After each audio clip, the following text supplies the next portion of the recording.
This is Mr. Oscar, and today we will have one of the most nuanced conversations this channel has ever attempted.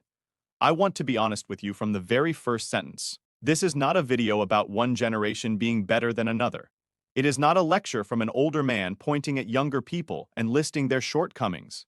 And it is not the kind of generational comparison content that exists simply to provoke and divide. What this is an honest, research-backed examination of something I have been watching with genuine curiosity for several years, a set of specific cognitive advantages that millennials, the generation born roughly between 1981 and 1996, appear to have built during their formative years. Advantages that are showing up in measurable ways in how they execute, persist, communicate, and navigate difficulty in the real world.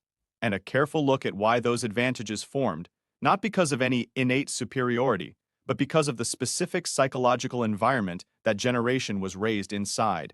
Because here is the thing that matters most before we go any further. Every cognitive advantage on this list is buildable. Every single one. None of them are the product of generational DNA or fixed character. They are the product of specific developmental experiences. And developmental experiences, unlike genetics, can be deliberately recreated, sought out, and constructed even in adulthood. This is not a verdict. It is a map.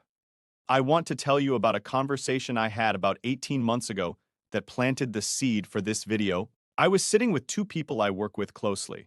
One is a millennial, a woman in her late 30s named Priya, who had built and rebuilt her career through two economic collapses, a global pandemic, and a complete industry shift. The other is a young man in his mid-20s named Elijah. General Z, brilliant, one of the most conceptually sharp thinkers I have encountered in years. I gave them both the same complex problem to work through. Ambiguous, no clear right answer, requiring sustained thinking, tolerance for uncertainty, and the ability to sit inside a difficult question without immediately reaching for a resolution. What I observed over the next 40 minutes was one of the most instructive things I have witnessed in years of working with people across generations. Priya sat with the discomfort of the problem. She tolerated the uncertainty. She let the question breathe before she began constructing an answer. She was visibly uncomfortable at points, but she stayed inside the discomfort rather than resolving it prematurely. Elijah, and I say this with complete respect for a young man I genuinely admire, reached for his phone 3 times in the first 15 minutes without seeming to notice he was doing it. He generated rapid, creative initial responses, but struggled to sustain the depth of engagement the problem required beyond the first burst of thinking. When the conversation hit points of genuine ambiguity, moments with no clear or satisfying answer, he became visibly agitated in a way that Priya did not. Same intelligence, same genuine desire to engage, measurably different cognitive experience of sustained, ambiguous, unrewarded thinking. That observation sent me back into the research with a specific question. What did the developmental environment of millennials produce cognitively that the developmental environment of General Z did not? And what does the science actually say about why? Here is what I found. 10 specific cognitive advantages, built not by superior character, but by a specific set of developmental circumstances, that the research consistently points to when comparing these two generations. The first is the capacity for delayed gratification. Walter Mischel's landmark research at Stanford on delayed gratification, which I have referenced before on this channel, identified the ability to tolerate waiting for a larger, later reward as one of the most powerful predictors of real-world execution, academic performance, and professional success ever documented in behavioral science. Millennials grew up in an environment where delayed gratification was largely enforced by circumstance. You waited for the Saturday morning cartoon, you waited for the film to come to video, you saved money for something you wanted because there was no other mechanism to acquire it immediately. The experience of wanting something and having to wait, repeatedly across years of development, built genuine neurological tolerance for the gap between desire and fulfillment. General Z grew up inside a world of frictionless immediacy, instant streaming, next-day delivery, on-demand everything, not through any fault of their own, simply through the environment they inherited. But Mischel's research is unambiguous about the consequence. The capacity for delayed gratification is not innate. It is built through repeated practice, and the environment that enforces that practice shapes the brain in ways that show up decades later in how a person executes under pressure. The second advantage is the ability to sustain deep, focused attention. Cal Newport, the computer science professor at Georgetown University and author of Deep Work, has spent years documenting what he identifies as one of the most valuable and increasingly rare cognitive abilities in the modern economy: the capacity to focus without distraction on cognitively demanding work for extended periods. Newport's research shows that this capacity is not simply a matter of willpower, it is a trained neurological capability. Like a muscle, it develops through repeated use and atrophies through disuse. Millennials spent their formative years in an environment where deep, sustained attention was frequently required with no alternative available. Long-form reading without hyperlinks pulling them away, homework completed without simultaneous notifications, extended periods of single-task engagement that built the neural pathways for sustained focus before the attention fragmentation of the smartphone era arrived. The research of Dr. Gloria Mark at the University of California, Irvine found that the average attention span before interruption has dropped from around 2.5 minutes in 2004 to approximately 47 seconds in recent years. The generation that formed its attentional habits before this collapse carries a measurable structural advantage in the capacity for deep work that is directly relevant to execution quality. The third advantage is resilience built through unstructured, unsupervised experience. Dr. Peter Gray, a research professor at Boston College and one of the world's leading experts on play and child development, has spent decades documenting the cognitive and emotional benefits of unstructured play, particularly play that involves risk, conflict resolution, boredom, and self-directed problem-solving without adult intervention. Gray's research shows that this kind of play builds genuine resilience, emotional regulation, creative problem-solving, and the capacity to tolerate and navigate uncertainty. It builds what psychologists call frustration tolerance, the ability to stay engaged with a difficult situation rather than immediately escaping it. Millennials had enforced access to this experience: long unstructured afternoons, outdoor play without supervision, the developmental gift of being bored regularly and having to solve that boredom from their own internal resources. Gen Z's childhood was significantly more structured, more supervised, more digitally mediated, and Gray's research documents the cognitive cost of that shift in precise and concerning detail. The fourth advantage is what I would call analogue resourcefulness, the capacity to solve problems without immediately outsourcing the thinking.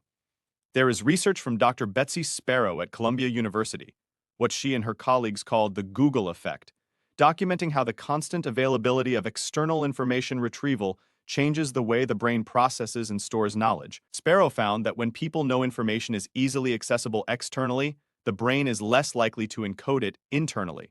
The outsourcing of memory and problem-solving to digital tools reduces the development of what researchers call internal cognitive resources, the accumulated internalized knowledge and problem-solving capacity that a person can draw on independently when external tools are unavailable or insufficient. Millennials spent their formative cognitive years building internal resources before the outsourcing became available. They memorized. They reasoned through problems without immediate access to answers. They developed what cognitive scientists call fluid intelligence, the capacity to reason through novel problems, through repeated practice of doing so without technological assistance. That internal resource base shows up as a form of cognitive confidence and independence that is measurably different from what researchers are now observing in younger cohorts. The fifth advantage is face-to-face social intelligence, and what Daniel Goleman at Rutgers University, whose landmark research on emotional intelligence remains foundational in modern psychology, identified as the ability to read, navigate, and respond to complex human social dynamics in real time. Goleman's research showed that emotional intelligence, the capacity to perceive, understand, and manage emotions in yourself and others, is one of the most powerful predictors of professional success, leadership effectiveness, and the ability to build the human relationships that sustain long-term execution. And the research increasingly shows that this intelligence is built primarily through face-to-face interaction. Through the thousands of hours of reading facial expressions, navigating social conflict, tolerating awkward silences, and developing the nuanced interpersonal sensitivity that screen-mediated communication cannot fully replicate, millennials built their primary social intelligence in physical, face-to-face environments before social media became the dominant channel of human connection. The social cognitive architecture they developed during those years carries real and measurable advantages in the professional and relational domains, where execution most depends on the ability to navigate human complexity. The sixth advantage is deep reading comprehension and the cognitive architecture it builds. Maryanne Wolf, a cognitive neuroscientist at UCLA, and author of Reader Come Home, has spent her career studying what deep reading, sustained engagement with long-form text, does to the developing brain. Her research shows that the practice of deep reading builds what she calls the reading brain, a neural architecture that supports not just comprehension, but the capacity for critical analysis, empathic imagination, reflection, and the ability to hold complex, multi-layered ideas in mind simultaneously. Wolf's more recent research documents her concern that screen-based reading, characterized by skimming, scanning, and the non-linear navigation of hyperlinked content, is producing measurably different neural patterns in younger readers. Patterns that are faster and broader but shallower, less equipped for the sustained depth of engagement that complex problem-solving and high-level execution require. Millennials grew up reading long-form text as their primary informational medium. The cognitive architecture that built, the reading brain Wolf describes, is a structural advantage in the depth of thinking that separates good execution from genuinely excellent execution. The seventh advantage connects directly to the work of Erik Erikson that I referenced in a previous video on this channel.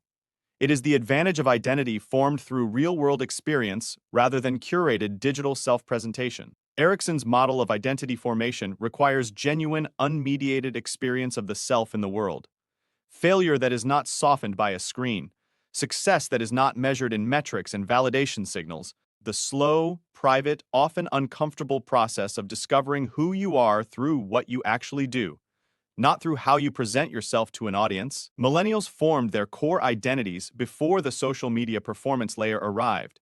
Their sense of self was built in the analog world, through real relationships, real failures, real experiences of navigating the gap between who they thought they were and who they turned out to be under pressure. That identity, forged in direct experience, tends to be more stable, more robust, and more capable of sustaining consistent behavior under difficulty than an identity built significantly through the lens of external digital validation. The eighth advantage is intrinsic motivation, the capacity to pursue goals from internal drive rather than external validation. Edward Deci and Richard Ryan at the University of Rochester, whose self-determination theory remains one of the most replicated frameworks in motivational psychology, identified intrinsic motivation, doing something because it is inherently meaningful, interesting, or aligned with your values, as dramatically more sustaining for long-term execution than extrinsic motivation. Doing something for external reward, recognition, or approval. Their research shows that intrinsic motivation is built through experiences of autonomy, competence, and genuine connection to meaningful outcomes. And it is undermined, measurably and durably, by environments that make external validation the primary feedback signal for behavior. Social media, with its likes, follower counts, shares, and the algorithmically delivered social approval that has become the dominant feedback environment for Gen Z, runs almost perfectly counter to the conditions that build intrinsic motivation. The generation that formed its motivational architecture before this external validation system arrived carries a structural advantage in the capacity to work toward goals that are not immediately or publicly rewarded, which is, not coincidentally, precisely what most meaningful long-term execution requires. The ninth advantage is what psychologists call a developed tolerance for failure and iteration. Carol Dweck's research on growth mindset, which I have covered in depth on this channel, shows that the capacity to experience failure as information rather than verdict is not innate. It is built through repeated experiences of trying, failing, and continuing, in environments where failure does not result in public humiliation or permanent record. Millennials failed in relative privacy. Their early failures, at school, in relationships, in early career attempts, were not documented, shared, and algorithmically amplified. They failed, processed it privately or in small social circles, adjusted and tried again. That iterative relationship with failure built a psychological resilience to it that shows up in how they respond to setbacks in professional contexts. The permanent, public, searchable nature of digital failure, where a mistake or a poor performance can be captured, shared, and attached to your identity indefinitely, creates a significantly higher psychological cost for attempting and failing. And that higher cost, Dweck's research would predict, produces more conservative behavior, more avoidance of risk, and a reduced willingness to begin things that might not work, all of which directly undermine the iterative execution that building anything meaningful requires. The 10th, and perhaps most consequential advantage, is what psychologist Julian Rotter at the University of Connecticut identified in his landmark research as internal locus of control, the deep, stable belief that your outcomes are primarily determined by your own effort, choices, and behavior, rather than by external forces, luck, or circumstances beyond your control. Rotter's decades of research showed that internal locus of control is one of the strongest predictors of achievement, persistence, mental health, and the capacity to sustain execution through difficulty ever identified in psychology. People with strong internal locus of control believe that what they do determines what happens to them. And that belief, when it is genuine and stable, produces the kind of sustained, self-directed effort that builds real things over time. The social media environment, with its algorithmically arbitrary distribution of attention and reward, its viral unpredictability, its capacity to make effort and outcome feel disconnected and random, runs Martin Seligman's learned helplessness dynamic at scale. The generation that built its core beliefs about agency and personal causation before this environment arrived carries a measurable advantage in the felt conviction that their effort actually determines their outcomes. And that conviction, quiet and invisible as it is the engine underneath every other execution capability on this list. Here is the practical work I want to leave you with today, because as I said at the very beginning, every single one of these advantages is buildable. None of them are closed off to anyone watching this video regardless of when they were born. Pick one, just one of the 10, the one that resonates most honestly with where you feel the gap in your own execution. If it is delayed gratification, build one deliberate waiting practice into your week. One thing you want immediately that you make yourself wait for, small enough to be manageable, consistent enough to begin rebuilding the neurological tolerance. If it is sustained attention, commit to one daily block of single-task, phone-free, notification-free deep work. Start with 20 minutes, build from there. Newport's research shows that the capacity recovers with practice, but only with deliberate, consistent practice. If it is intrinsic motivation, identify one goal you are pursuing primarily for external validation, and ask yourself honestly whether you would still pursue it if no one would ever know. The answer to that question will tell you more about your motivational architecture than any assessment ever could. And if it is locus of control, begin the daily practice of identifying one outcome in your life and tracing it back to a specific choice you made, not to take blame, to rebuild the neural connection between your behavior and your outcomes that the external validation environment has been quietly severing. One advantage, chosen deliberately, practiced consistently. That is how the gap closes. I want to close with something I mean completely. The millennials I most admire are not people who had it easier. They faced economic collapse, career uncertainty, housing crises, and their own profound set of psychological burdens. The advantages this research points to are not the product of an easier life. They are the accidental byproduct of an environment that, without knowing what it was doing, built certain cognitive muscles simply by not providing the alternatives that would have made those muscles unnecessary. And the Gen Z individuals I most admire, and there are many, are people who are doing something extraordinarily difficult. They are trying to build execution capacity, identity stability, and intrinsic motivation inside an environment that was specifically engineered to undermine all three. That is not weakness. That is an extraordinarily hard thing to do consciously and deliberately, which is exactly what this channel is for. Not to tell you what went wrong, but to give you the map that makes going right possible from wherever you are standing right now. The advantages are real, the gap is real, and the path to closing it, one deliberate cognitive practice at a time, is more available to you than any generation in history has ever had access to, because you have the research, you have the framework, and now you have the map. Use it. I'm Mr. Oscar. This is Execution Psychology, and I will see you in the next one.